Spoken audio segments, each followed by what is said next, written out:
2026 চনত আপুনি যদি CHC ল'ব বিচাৰে তেনেহ'লে TSC চাৰ্টিফিকেটৰ প্ৰয়োজন হয়। সো আজিৰ ভিডিঅ'ত আলোচনা কৰিম আপুনি কেনেকৈ TSC চাৰ্টিফিকেটৰ বাবে অনলাইনত আবেদন কৰিব।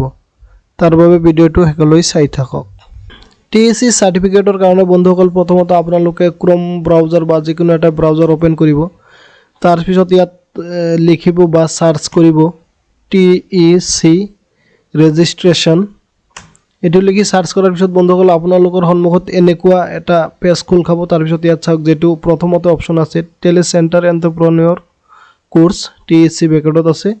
এই অপচনত আপোনালোকে ক্লিক কৰিব। এই অপচনত যেতিয়া ক্লিক কৰিব বন্ধুসকল অলপ সময় লোডিং হ'ব, এটো আপোনালোকে ক্লোজ কৰি দিব। তাৰ পিছত আপোনালোকক এনেকুৱা এটা পেজত লৈ আহিব। তাৰ পিছত ইয়াত চাওক তলত লিখা আছে লগইন উইথ আস। এই অপচনত আপোনালোকে ক্লিক কৰিব। তাৰপিছত বন্ধুসকল আপোনাৰ সন্মুখত এনেকুৱা পেজ আহিব। সো মই ভিডিঅ ডেসক্ৰিপচনত লিংক দি দিম। সেই লিংকত ক্লিক কৰাৰ লগে লগে আপোনালোকক এনেকুৱা পেজত লৈ আহিব। চাওক ইয়াত লিখা আছে টেলে চেণ্টাৰ এন্টাৰপ্ৰেনিউৰ কোৰ্স TSC আৰু এটা লিখা আছে certificate course in entrepreneurship CCE for public user. এই অপচনৰ আপোনালোকে ৰেজিষ্টাৰ অপচনত ক্লিক কৰিব। ৰেজিষ্টাৰ অপচনত ক্লিক কৰাৰ পিছত বন্ধুসকল আপোনাৰ সন্মুখত এনেকুৱা আহিব। সো ইয়াত আপোনাৰ নাম বহাব, আপোনাৰ ID প্ৰুফ হিচাপত যেটো নাম আছে এটো দিব। ইয়াত মোবাইল নম্বৰ বহাই দিব বন্ধুসকল। তাৰ পিছত ইয়াত ইমেইল বহাব। তাৰ পিছত আপোনাৰ ফাদাৰ মাদাৰ নাম ইয়াত বহাই দিব।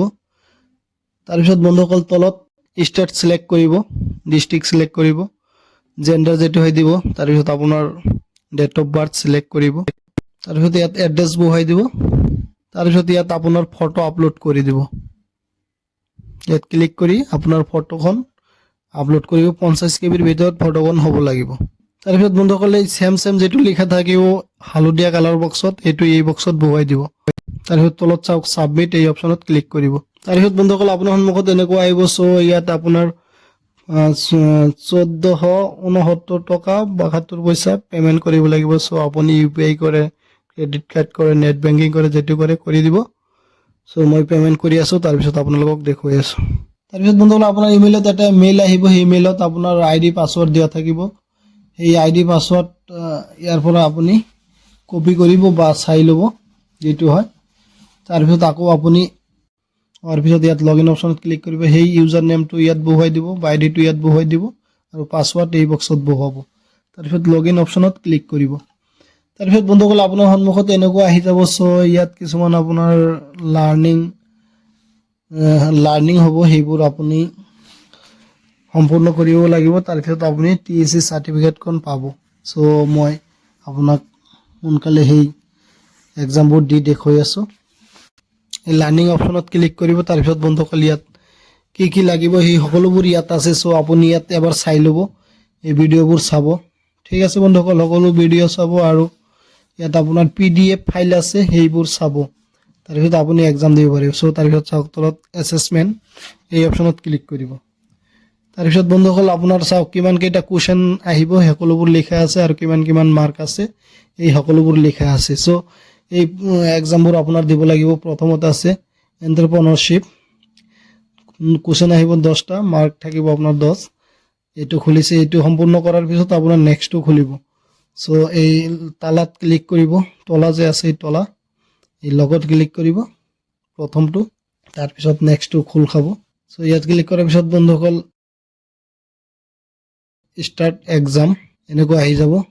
সো ইয়াত এটো কি থ্ৰু ফল যেটো হৈ দিব। আপুনি ভিডিঅ'ৰ পৰা চাই সকলোবোৰ দিব পাৰে বা ইন্টাৰনেটত মাৰিলেও আহি যায়। কোৱেশ্চনবোৰ আপুনি কপি কৰি জাস্ট ইয়াত এটো চাই দি দিব। মই থ্ৰু ফলছ সোনকালে দি আছো। সো আপুনি ইয়াৰ পৰা চাইও দিব পাৰে। এই সকলোবোৰ সেম থাকে এক্সাম, এটো চেঞ্জ নহয়।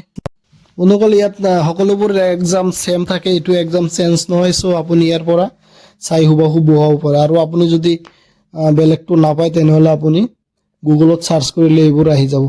সো মই নেক্সট কৰি এক্সাম সাবমিট এক্সাম কৰি দিম। সাবমিট হৈ আছে বন্ধুসকল। সাবমিট হৈ যোৱাৰ পিছত বন্ধুসকল লগ আউট হৈ যাব। আকৌ আপুনি লগইন কৰিব। সো ইমেইলত ইউজাৰ ID আৰু পাসওয়াৰ্ড যেটো আহিছে সেইটো আকৌ মাৰি ইয়াত লগইন কৰিব। সো মই মাৰি আছো লগইন। তাৰ পিছত আকৌ এছেছমেন্ট নেক্সটটো খোল খাইছে চাওক 2 নম্বৰটো। আকৌ আপুনি 10টা কুৱেশ্যন আহিছে 7টা হৈছে সো আপুনি আকৌ এই নেক্সটৰ তলত ক্লিক কৰিব ষ্টাৰ্ট এক্সাম তাৰপিছত কুৱেশ্যন সকলোবোৰ দি দিব সো বন্ধুসকল এইটো সহজেই আছে তেনেকুৱা টান নহয় আকৌ লগইন কৰিব সকলোবোৰ এক্সাম বন্ধুসকল আপুনি দি দিব তাৰপিছত চাওক তলত চাওক মেইন এক্সাম দিব লাগিব ঠিক আছে বন্ধুসকল টেক এক্সাম এইটো আপোনাৰ ডাইৰেক্ট CHC টেক এক্সামত ক্লিক কৰাৰ পিছত আপুনি ইয়াত ইংলিছ লিংগুৱেজ সিলেক্ট কৰিব তাৰপিছত ফাৰ্ষ্ট এটেম্প হয় সো আপুনি এই এক্সামটো আপোনাৰ অনলি CHC সফটওয়্যাৰত ওপৰতহে দিব পাৰিব ঠিক আছে বেলেগ দিব নোৱাৰে বেলেগ সফটওয়্যাৰত সো তাৰ পিছত আপুনি ইয়াৰ পৰা সফটওয়্যাৰ ডাউনলোড কৰিব লাগিব আৰু কি কৰিব লাগিব সকলোবোৰ ডিটেইলছ ইয়াত দিয়া আছে সো আপুনি ইয়াত ক্লিক কৰিব ক্লিক কৰাৰ পিছত ডাউনলোড হৈ যাব ইনষ্ট্ৰাকচন তাৰ পিছত সফটওয়্যাৰটো ডাউনলোড কৰিব নেক্সট কৰি দিব তাৰ পিছত সফটওয়্যাৰটো ইনষ্টল হৈ যাব তাৰ পিছত আপুনি চাওক ষ্টাৰ্ট টেষ্ট এই অপচনত ক্লিক কৰিব এটো ওকে কৈ টিক কৰি সেভ ব্ৰাউজাৰ এক্সাম এটো মাৰি দিব তাৰ পিছত CHC ৰ যেটো সফটওয়্যাৰ হয় এটোত আপোনাৰ এক্সামটো অন হৈ যাব ঠিক আছে বন্ধুসকল এক্সামটো মই সাবমিট সাকসেসফুল হৈ গৈছে সো এতিয়া আকৌ লগইন কৰিম লগইন কৰাৰ পিছত লগইন অপচনত ক্লিক কৰিম তাৰ পিছত ইয়াৰ পৰা TSC সাৰ্টিফিকেটখন মই ডাউনলোড কৰি লম চাওক ইয়াত লিখা আছে ডাউনলোড সাৰ্টিফিকেট ইয়াত ক্লিক কৰিলে আপোনাৰ TSC সাৰ্টিফিকেটখন ডাউনলোড হৈ যাব সো বন্ধুসকল এই সাৰ্টিফিকেটখনৰ পৰা আপুনি আপোনাৰ CHC ID ৰ বাবে এপ্লাই কৰিব পাৰে এই সাৰ্টিফিকেট অবিহনে বন্ধুসকল আপুনি CHC ID এপ্লাই কৰিব নোৱাৰে সো মোৰ সাৰ্টিফিকেটখন আহি গৈছে মই নেক্সট ভিডিও বনাম আপুনি কেনেকৈ CHC ID বাবে এপ্লাই কৰিব আৰু এই CHC ID খন পাই যাব সো বন্ধুসকল আশা কৰিছো ভিডিওটো ভাল লাগিছে ভাল লাগিলে লাইক কৰিব কমেন্ট কৰিব শেয়াৰ কৰিব আৰু আপুনি যদি আমাৰ চেনেলত নতুন হয় তেনেহলে চেনেলটো সাবস্ক্ৰাইব কৰি কাষত থকা বেল আইকনটো প্ৰেছ কৰি অল কৰি দিব যাতে পৰৱৰ্তী ভিডিও আপুনি পাই যায় সো থ্যাঙ্কস ফৰ ওয়াচিং জয় আই অসম।